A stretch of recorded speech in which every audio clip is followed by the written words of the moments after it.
ahora, así que adelante. Bueno, buenos días. Mi nombre es Guillermo Flieler, soy ingeniero eléctrico de la Administración del Mercado Eléctrico. La razón por la que estamos trabajando en este tema que les voy a estar hablando es el tema de la planificación, más bien la programación, teniendo en cuenta pronósticos de aportes hidráulicos. Esa es la motivación por la que se trabaja con este tema, y de lo que les voy a estar hablando es de cómo están representados los aportes dentro del CIMSE y dentro de las salas de optimización de corto y mediano plazo que se usan en ADME para la programación semanal. Eso no, como un pantallazo, eso nos va a llevar a hablar un poco de un repaso de lo que son los EGHs, de cuál es la importancia que tienen los aportes hidráulicos a la matriz y a la programación, y bueno, cómo están esas cosas solucionadas dentro de los EGHs. Todo este trabajo que les presento comenzó por 2019, si bien de las cosas más generales que voy a hablarles vienen de antes, pero la parte de cómo están implementados estos pronósticos viene más o menos de 2019, de un proyecto que se hizo en combinación con el Instituto de Mecánica de los Fluidos de la Facultad de Ingeniería, y bueno, con ellos se desarrolló un modelo hidrológico de las cuencas a las represas, que nos motivó a tener que hacer modificaciones dentro de cómo se manejaban los pronósticos dentro del CIMSE. Bueno, una idea media global, general, es nosotros tenemos un programa que es un robot que corre todas las horas, que se llama BATES, que básicamente lo que hace es levanta los estados del sistema y los pronósticos de generación, demanda, temperaturas y demás. Eso lo incorpora todo dentro de una sala de simulación y optimización, y en base a las simulaciones del BATES es que se determina o se dan señales de despacho y costos marginales de generación. Bueno, como ustedes sabrán, ya se debe haber mencionado acá en el curso, la matriz energética uruguaya está muy fuertemente influenciada por la generación hidráulica, con prácticamente la mitad de la generación en un año estándar proveniendo de esa fuente. Particularmente acá los datos que muestro son del 2018, porque bueno, todo este proyecto comenzó en 2019, entonces más o menos la idea que teníamos era esa. En ese año habían dado más o menos en la mitad de la generación de fuente hidráulica, que bueno, es una generación variable, ¿no? Va a depender todos los años, va a estar variando eso en relación a la disponibilidad que haya de recursos, muy influenciado por el Niño, sobre todo, el estado del fenómeno del Niño. Bueno, acá una pequeña presentación de cómo está distribuida esa generación hidráulica en el país. Salto es el gran generador del sistema, que en total a Uruguay le reporta una potencia nominal de 945, es el que lidera, pero en realidad el Río Negro también es importante, porque particularmente el Rincón del Bonete tiene un embalse muy grande, lo cual lo podemos ver como un balde gigante donde se puede almacenar energía, y eso nos puede llevar a ser de mucho interés a la hora de optimizar los recursos, porque básicamente lo podemos considerar como que es una gran batería que nos permite regular los costos y la generación.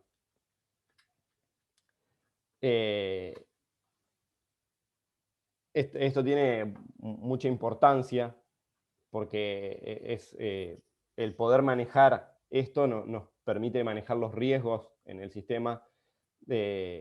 Mala información puede impactar en mala utilización de los recursos, vertimientos innecesarios y descoordinación de la disponibilidad de otros recursos. Ahí me falta una S.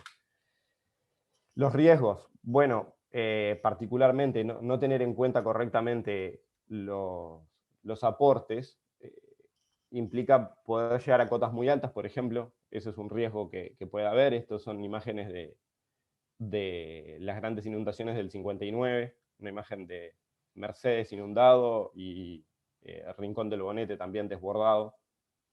Pero claro, a la hora de la planificación, ambos extremos son muy importantes, ¿no? Porque llegar a cotas muy bajas también pone al país en gran riesgo. Si bien hoy en día hay mucha generación eólica, que eso amortigua todos estos efectos, pero realmente los costos del sistema están fuertemente influenciados y los riesgos en la operación del sistema están fuertemente influenciados por lo que pase en las represas.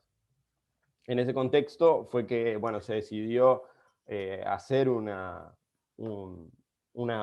proyecto para mejorar todos estos pronósticos de aportes hidráulicos a las represas que teníamos.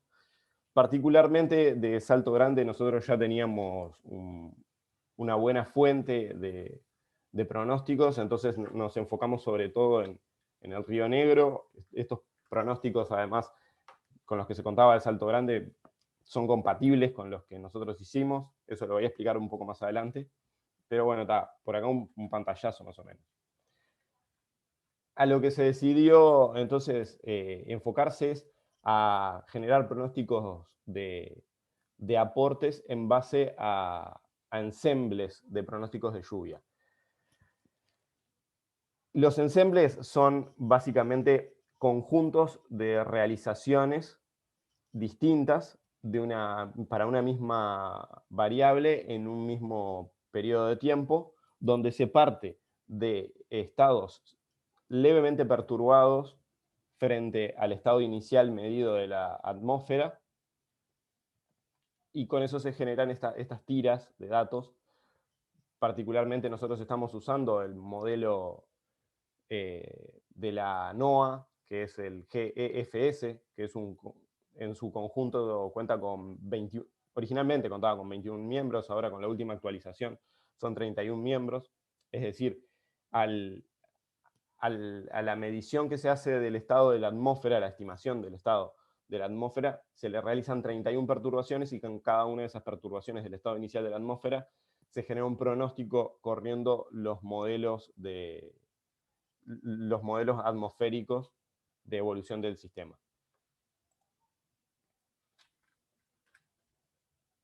El BATES, que es este programa que yo les había mencionado, básicamente BATES quiere decir vidente, es uno más de los miembros de la familia SIMC, y se utiliza básicamente para la proyección del despacho semanal. Como les decía, levanta los datos de generación realizada, los datos de las cotas de los lagos, previsiones de generación eólica, previsiones de generación solar, previsiones de pronósticos de aportes, y con todo eso genera un despacho para la semana con un horizonte de optimización de 15 días. Eso a su vez se engancha con otra sala que le llamamos BATES de mediano plazo, que es una sala similar, pero ya en realidad toma 90 días de optimización, y con eso se generan costos futuros que son los que se enganchan a la sala del BATES. Todos estos conceptos yo creo que ya los hablaron ustedes. Si no, cualquier cosa que me quieran preguntar, adelante. Bueno, esto es lo que les mencionaba. El BATES hace recolección de todos estos pronósticos solares, hidráulicos, eólicos y demás, que bueno, toman esta forma. Esto sería generación eólica, por ejemplo. Particularmente, como mención interesante, la generación eólica está modelada teniendo en cuenta la disponibilidad de viento para la semana en 8 puntos del país.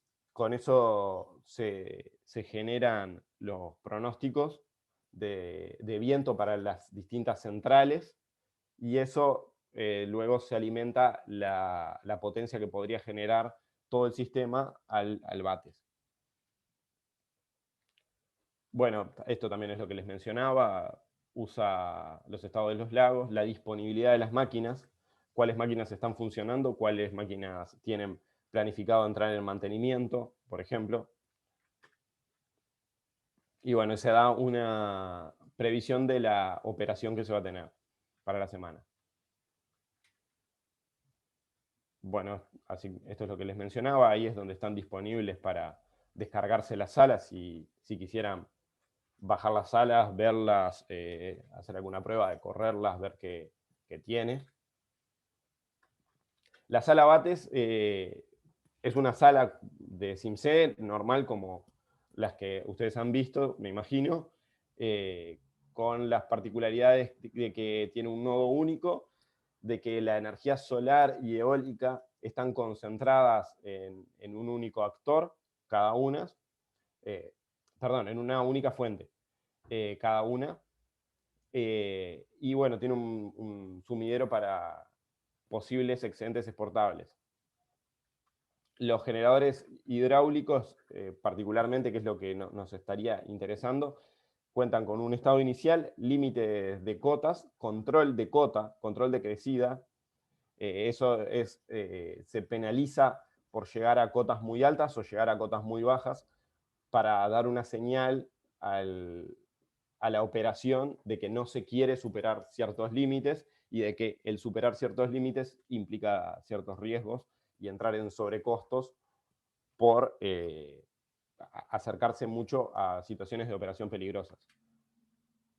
Esta es básicamente la ficha de Bonete. Acá vemos las pestañas de los parámetros, como les mencionaba, la cota mínima de operación, los puntos donde se midió cota volumen y demás. Todo eso lo pueden ver en la sala. Bueno, y acá es donde empieza lo más interesante, me parece, que es dar un repaso y un pantallazo de cómo son los EGHs.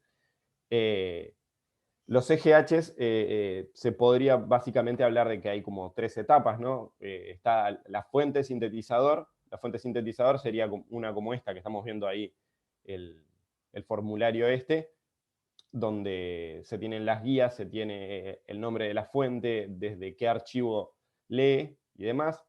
El modelo SGH, que es un modelo que se construye en base a correlaciones en espacio gaussiano con histogramas, como ya lo deben haber visto. Eso es para cada paso de tiempo dentro del ciclo de la serie, de la fuente, se tienen deformadores por paso de tiempo que nos permiten llevar de espacio real a espacio gaussiano esa señal. Además, se tienen las matrices de transición de estados que nos dicen, estando parado en un lugar, si todo transcurriera sin ninguna señal externa, hacia qué punto nos moveríamos, ¿no? Es en el estado estacionario, cómo me traslado de un punto al siguiente. Y después el análisis serial básicamente es un auxiliar a esto que lo que hace es, al pasarle series temporales de datos, se construyen estas matrices de correlaciones y matrices de transiciones de estado.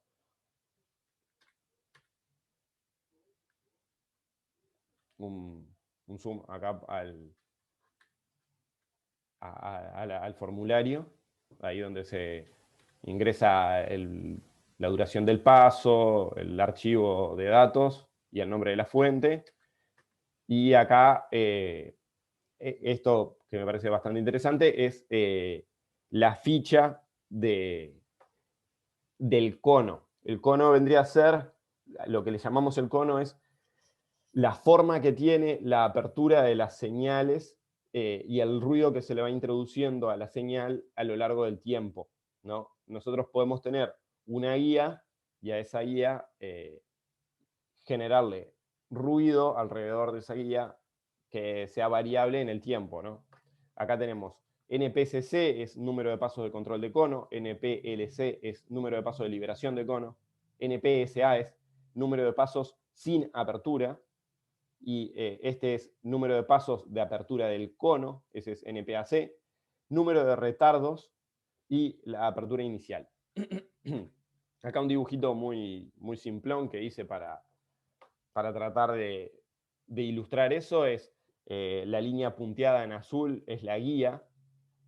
Si nosotros tenemos una guía así, la apertura inicial nos va a estar diciendo cuánto va a ser del ruido histórico cuando nosotros construimos la serie en el análisis serial, cuando construimos el modelo, mejor dicho, en el análisis serial, ese modelo va a tener en los deformadores, va a adquirir dentro una medida, digamos, de cuánto es el ruido histórico que ha habido en ese paso de tiempo para esa fuente, para esa señal. La apertura inicial nos va a decir, de ese ruido histórico máximo, cuál es la proporción que le vamos a estar introduciendo a nuestro cono de pronóstico. Si, por ejemplo, dejáramos 0 en la apertura inicial del cono, ahí vamos a estar viendo que por el número de pasos sin apertura, estaríamos viendo algo determinístico. Si por el contrario le pusiéramos 0,1, estaríamos teniendo que a lo largo de los primeros NPSA, o sea, números de pasos sin apertura del cono, estaríamos teniendo esa apertura de 10%. Luego, al alcanzar el número NPSA, el cono va a empezar a introducir ruido a la señal hasta que ese ruido llegue a ser 1, es decir, a ser el ruido histórico en número de pasos de apertura del cono. Es decir, va a ir abriendo linealmente el cono, ¿no? Va a ir permitiendo la entrada de más ruido proporcionalmente al paso hasta llegar al número de pasos de apertura del cono. Después, número de pasos de control de cono. Número de pasos de control de cono refiere a la cantidad de pasos durante los cuales la guía va a ser respetada. Es decir, hasta número de pasos de control de cono, la P50 va a seguir a la guía. Luego de eso se tiene la liberación del cono, que es decir, en cuántos pasos yo dejo suelto el cono, es decir, dejo de seguir la guía. Entonces, en este ejemplo, por ejemplo, la línea punteada violeta estaría tendiendo a lo que sería el valor medio histórico para ese paso de tiempo, para esa señal. Por ejemplo, si esto fuera si esto fuera la central del Bonete, por ejemplo, ¿no? Y nosotros le estábamos poniendo una guía constante de 300 metros cúbicos por segundo, y para ese paso de tiempo el valor P50 histórico fuera 500 metros por segundo, bueno, en NPLC, transcurrido NPLC, la P50 de este cono va a ser 500, aproximadamente, ¿no? Eso es estadísticamente lo que debería pasar.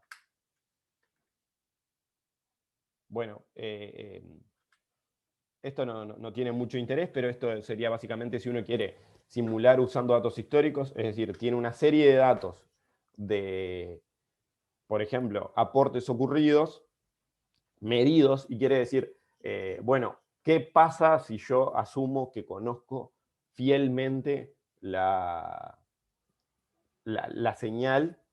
Entonces, simulás usando la serie de datos históricos y podés ver cómo hubiera sido tu despacho si hubieras conocido específicamente esa serie de datos históricos. Bueno, esto es un esquemita de básicamente cómo funciona el CGH a la hora de generar una serie. Acá la idea es, nosotros tenemos una información dada en el espacio real, por ejemplo, un dato de aportes que me está diciendo 500 metros cúbicos por segundo.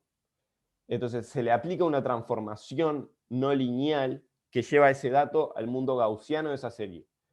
Supongamos que estamos hablando de Rincón del Bonete, eso me diría que en el mundo gaussiano es menos 0,3, pongámosle, donde 0 corresponde aproximadamente a 600 y esto menos 0,3 corresponde a 500. Son números en el aire que estoy dando como ejemplo nomás.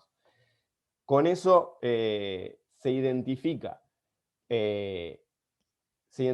un modelo, una forma de dentro de ese CGH representar esos datos. Cómo yo me muevo del lugar en el que estoy, en el mundo gaussiano, al lugar en el que quiero estar en el siguiente paso, también en el mundo gaussiano. Entonces con eso se construirían los deformadores, los atenuadores y sesgos para el paso de tiempo que me llevan de un lugar al otro, y luego con una transformación no lineal inversa a la primera que hicimos, esos datos del espacio gaussiano los volvemos a llevar a espacio real. Parece medio intrincado de decirlo así, pero es la manera en la que uno puede generar series sintéticas en base a series que tiene de entrada, ¿no? Acá, en la ecuación esta de los estados, básicamente sería el x en el paso siguiente está dado por el x en todos los pasos anteriores que estén dentro de los retardos que estamos considerando, multiplicados por la matriz de transición de estado para el retardo correspondiente, para el paso correspondiente de tiempo, más ruido que se introduce a través de la matriz de transición de ruidos por los atenuadores del paso por ruido blanco gaussiano, más los sesgos correspondientes para el paso de tiempo. Ahora vamos a ver que los sesgos lo que nos van a dar es una modulación en el P50 y los atenuadores nos van a dar una modulación en el ruido. Acá esto es lo que comentaba, matriz de correlaciones entre las series y matriz de correlaciones en el ruido. El análisis serial que ya habíamos mencionado lo que hace es eso, no hace esto, mejor dicho, hace otra cosa, hace con las series de tiempo, construye el modelo. Esto ya lo mencioné, construye los deformadores con los que yo voy a hacer la transformación no lineal de un lado para el otro, y los filtros, que son las matrices A y B. Matriz de transiciones en el ruido y matriz de transiciones en los estados. Esta es una captura de pantalla de cómo es el programa del análisis serial. Esto ya lo mencioné. Bueno, este trabajo del que les hablaba se dio motivado porque estábamos trabajando en mejorar los pronósticos de aportes, y en eso, en la mejora de los pronósticos de aportes, se estaba trabajando en un modelo hidrológico de la cuenca, principalmente la de Rincón del Bonete. Se utilizó un modelo GR4J, eso capaz que no es tan interesante al tema de los CGHs.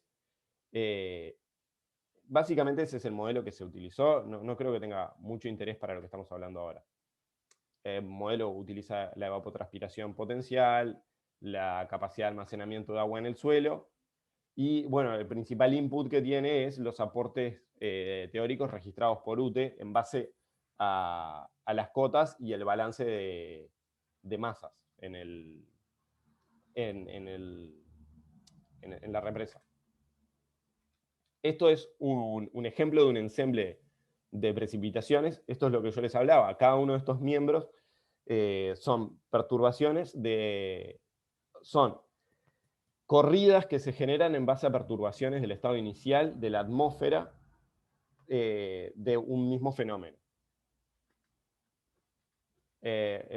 Otro de los inputs es el boletín pluviométrico. Con todo esto se arman los caudales de aportes estimados, y después esto, claro, se tiene que acoplar. Tenemos que hacer el paso de, tengo las señales originales, quiero tener las series sintéticas que las replican. Ahí es que, yendo a esto, lo que se hace es, se afectan los parámetros de atenuadores de ruido y sesgos para cada paso de tiempo para replicar lo mejor posible estos conos de pronósticos que tenemos. Porque claro, si se ve esto acá, lo que estamos viendo es que tenemos ya, o sea, no tenemos un pronóstico determinístico, tenemos un cono de pronósticos de precipitación. Como tenemos un cono de pronóstico de precipitación, cuando esa precipitación la pasemos por el modelo hidrológico, vamos a tener también un cono de pronósticos de aportes. Esto es lo que les mencionaba. El sesgo va a modular el P50 y los atenuadores van a modelar la dispersión.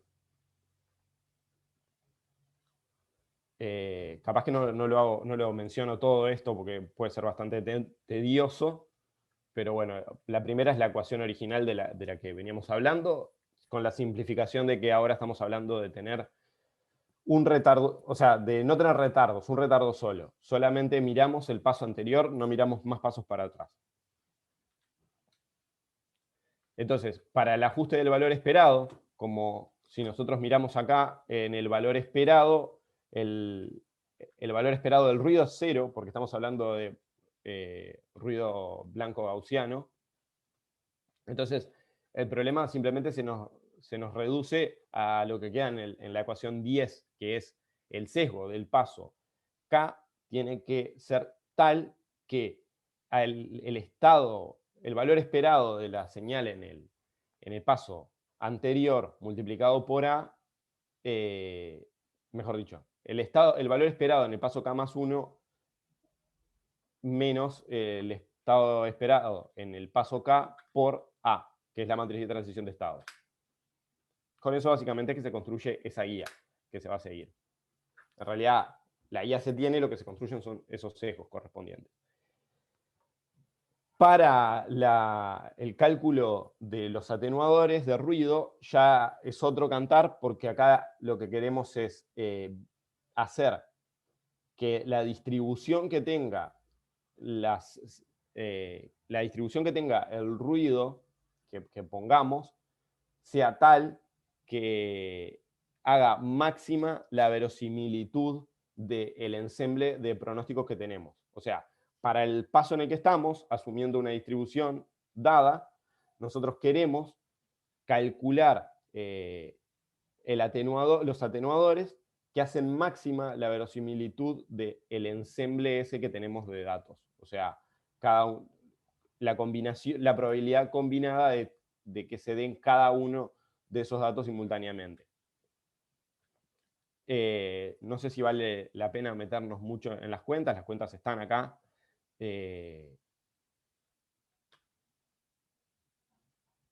Son un poco engorrosas.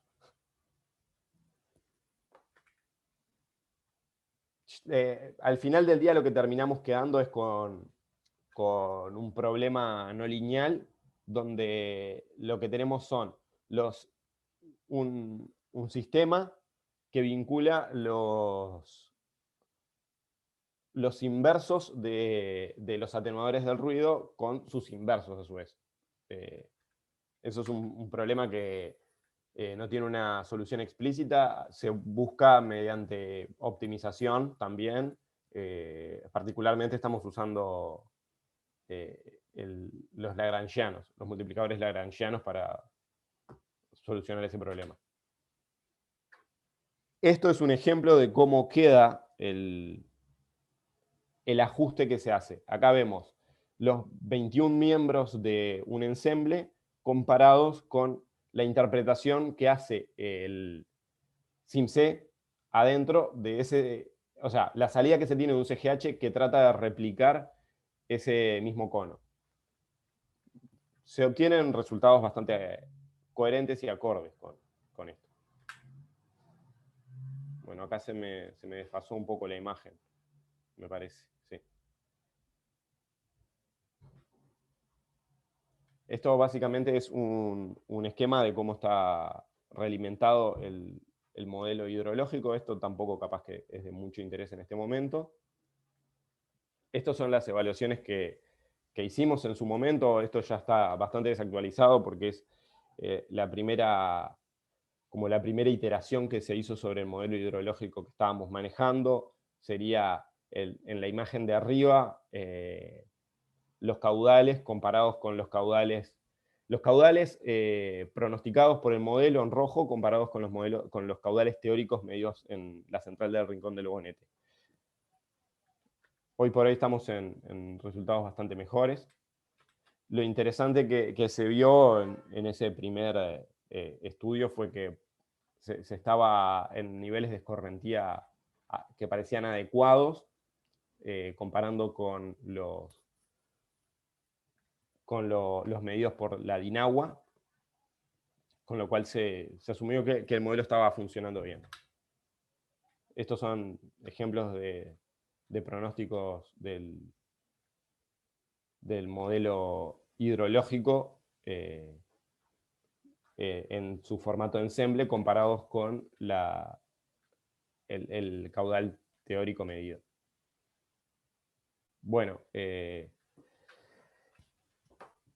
me pareció más interesante hablar más que nada de los EGHs y no tanto de la parte hidrológica, sobre todo porque en parte el modelo hidrológico lo seguimos trabajando. En este momento siguen habiendo proyectos en marcha para la mejora de todo esto, pero bueno, una conclusión que se sacaba en su momento era que el modelo hidrológico está bien aceptado para Rincón del Bonete y Palmar.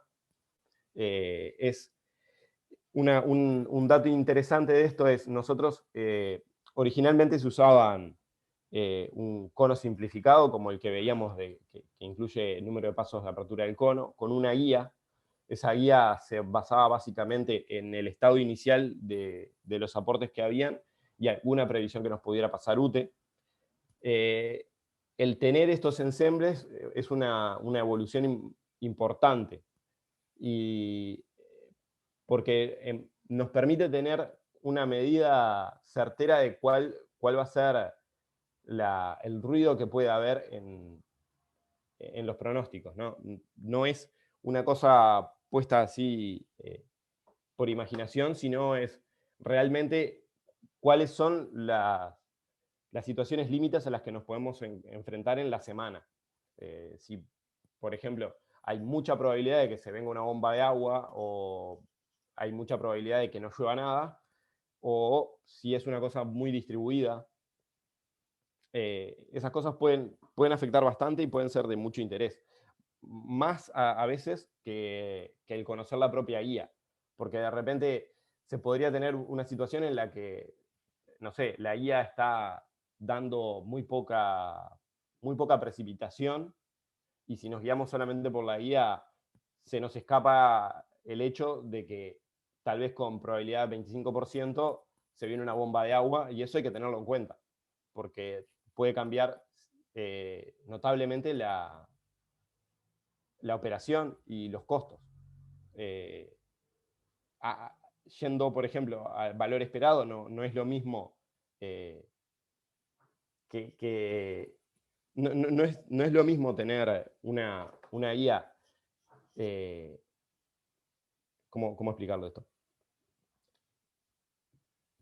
Si la guía nos está dando que tenemos con muy alta probabilidad cosas que no nos afectan mucho, y nosotros descartamos la posibilidad de que con una pequeña probabilidad pasa algo extremo, eso nos puede cambiar mucho. Es medio complicado de explicarlo a veces, pero es algo así.